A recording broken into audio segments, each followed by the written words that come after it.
Well, hello there, friends. It is Tuesday, March 1st. Yeah, March 1st, 2022. It is about 6 o'clock p.m. Here is some footage of my old neighborhood in Kherson, Ukraine. Пизда, блядь. Блядь! Сеня, быстро! Сука, пидоры, блядь! Пидоры, блядь!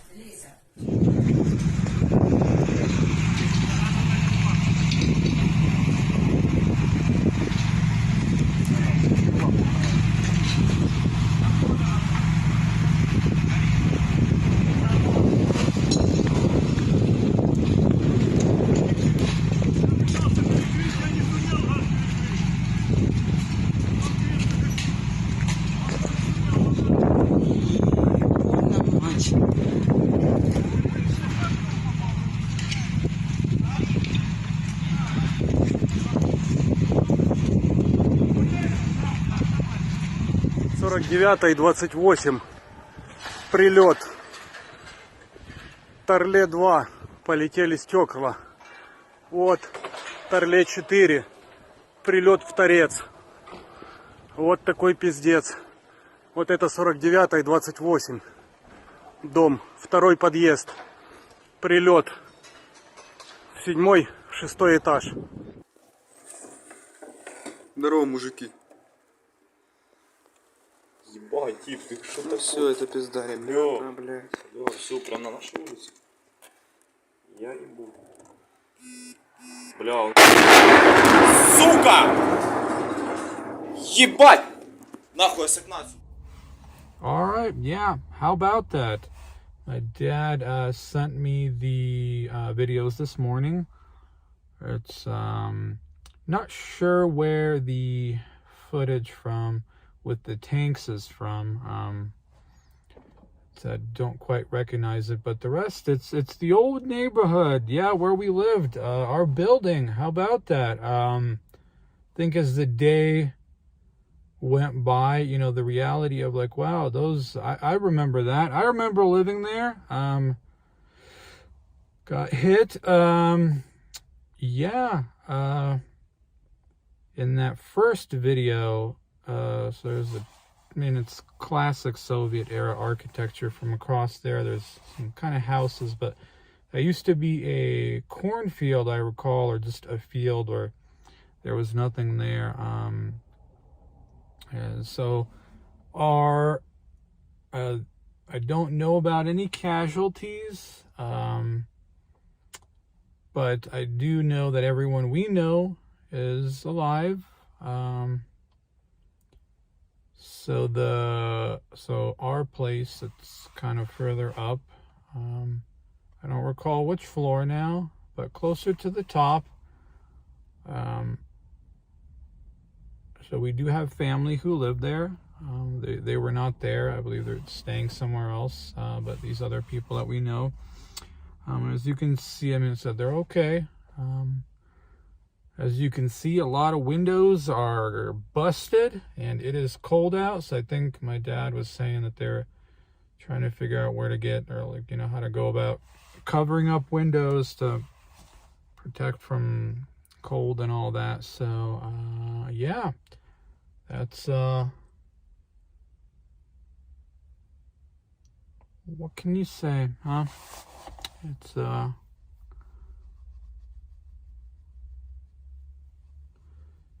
gosh, I'm not even sure where so yeah, that's I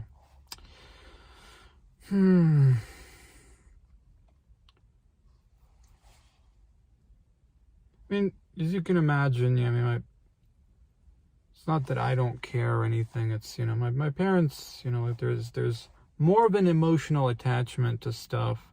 I can, like I said, just recognize the, you know, the shitty effect that it has on people's lives, right? So it's not like an immediate, my thing is not that I don't care, or like it's not like an immediate, oh, I hate the so-and-sos, but yeah, that's, you know, it's a surreal feeling, what can I say?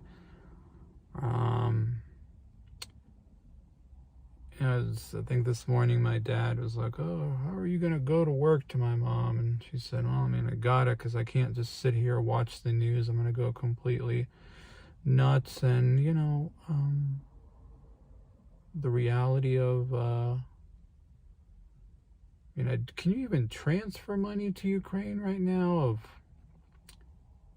definitely going to need to help some family out, obviously. But I don't know if, can you even send stuff right now? I have no clue what's going on with any financial transfer stuff over there. What else? I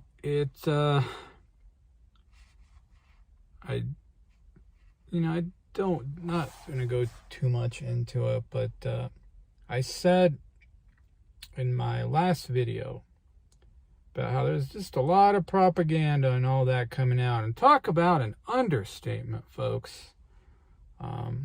This is the real big thing about all this. I mean, I don't know at what point, but somewhere early on, something didn't seem right.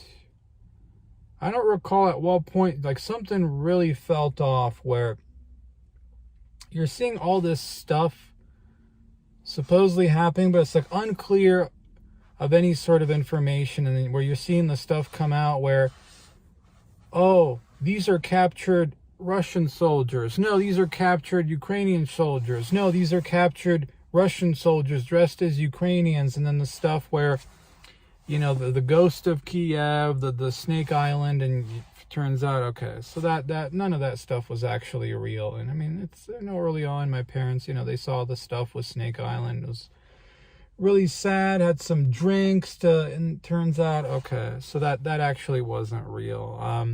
I mean, it's not even just, there was a tweet that I saw, I don't recall the exact wording of it, but it really, it made a good point where, like, I mean, this is really the biggest thing, is we're at a point where, you know, this East and West, like, propaganda is now so honed, that you're just watching stuff be created in real time. And, like, if you can kind of perceive that something seems off, you can kind of see how much of history is probably fake. Where, I mean, I think this is what it was, where you're just like, oh, I remember, like, this footage, here's this footage of people throwing Molotov cocktails against these tanks, and you kind of look, and it's like, oh, this is actually from, 2014, 2015? But wait, why are you passing this off as something right now, right? Just, it's no longer real or fake, it's now the hyper real, where it's the real and the fake melded together, where you can't tell what's actually real and what's not. And there are points where you're like, I didn't mean that in the literal sense, but you're like, is there even a war going on? Like, you read these things about how there's street to street fighting, and then, oh, in Kiev, and then you look up these live streams from the city, and there's literally, like, nothing going on. You just hear birds chirping and stuff like that, where it's that, I mean, I think that for me is the thing that stands out the most. I don't know about anything else, where, like, there's so much disinformation, so much confusion, so much BS, so much of that you're like, it almost reaches levels of absurdity with the whole ghost of Kiev thing. And I'm sure everyone has seen the whole, like, yeah, apparently Sam Hyde, you know, not literally, is the ghost of Kiev. It's all the so-and-so of Kiev, like how the meme has come about from that, as, yeah, that was an understatement, wasn't it? The truth and absurdity and disinformation all mixed together, where you're just seeing stuff created out of thin air right there. It's like, wow, man. What do you even trust? What do you even like? And in the thing where there's, like, footage from whatever, gosh, was it 2014 or 2015, that sort of color revolution that happened in Ukraine? I mean, it's not the first one, like stuff from there was being passed off as now. It's like, just wow. Absolutely mind-boggling. I mean, I don't know. I would say, not shilling for him, nothing like that. Would say if you're looking for, I'll put it in the video description of this. If you're looking for an alternative take, right? I did find Coach Red Pills. Not shilling for him. Not saying he's right or that you need to believe everything he says, but his 2-hour live stream was that I'm here in Kiev, Ukraine. I'll put the link for that in the video description. Was certainly interesting. Not saying I agree with all of it. I mean, it's the point where I don't know what to believe anymore. Literally. So if you're looking for something, you're looking for an alternative, man. If you're looking for something a little alternative, something like a different take, maybe something of more substance than just Harry Potter versus Voldemort, right? Which is what's kind of being passed off to the public. Like, this is just the way you need to see it, is this way. There's no sort of complexity to the situation than that. If you want something a little more than that, like, I would say it might be worth a listen. Turn on, I know there's some gamers here, put on some Far Cry New Dawn or something and listen to that in the background. Might be interesting. Just throwing that out there. I mean,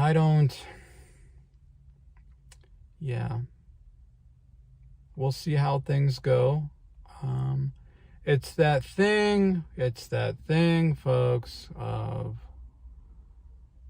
you want to know what's going on. Like, you want to, like, you're kind of glued to your phone, the computer, etc. But you also see how much disinfo and unclarity there is. And also this thing where you realize, like, you really don't have control over much of anything anyway. So what do you do, right? Do you just ignore it? And that, I don't know. It's at that stage also, right? You want to know, like, you want to actually know what's going on, and you're sick of the BS, I'm sure from both sides. So, but I mean, I don't know. It's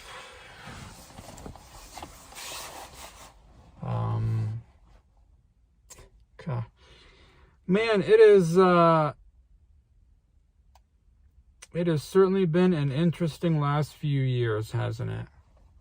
I don't know if anyone else has had, just with everything going on and now this. I mean, maybe for me, it kind of hits closer to home, no pun intended, because of that.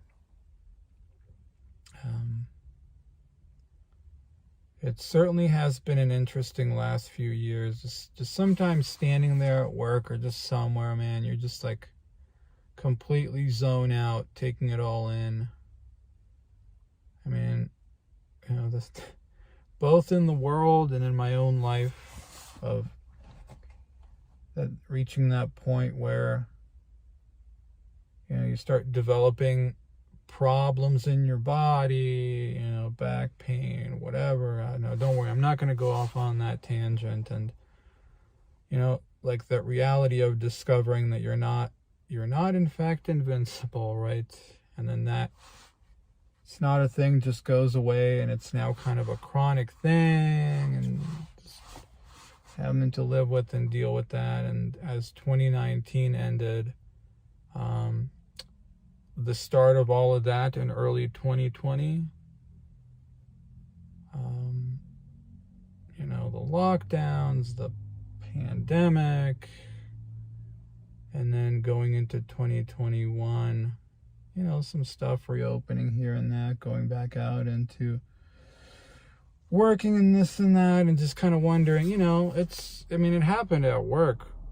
You're having conversations with people where they had their own just kind of food for thought with things, or it's just, like, what are you doing with your life, right? And then now the start of all this,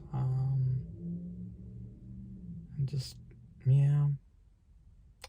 That's essentially where I'm at. It's rhetorical. It's not an actual, what should I do with my life? Yeah, nothing like that. It's more of a rhetorical. Maybe it's just the seriousness of that is even now more, or you do have these moments of like, what the hell am I doing with my life? Like, my God.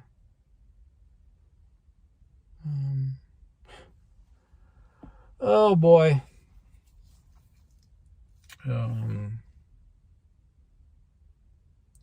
That's about all I wanted to say. Hope everyone's doing all right. Bye-bye.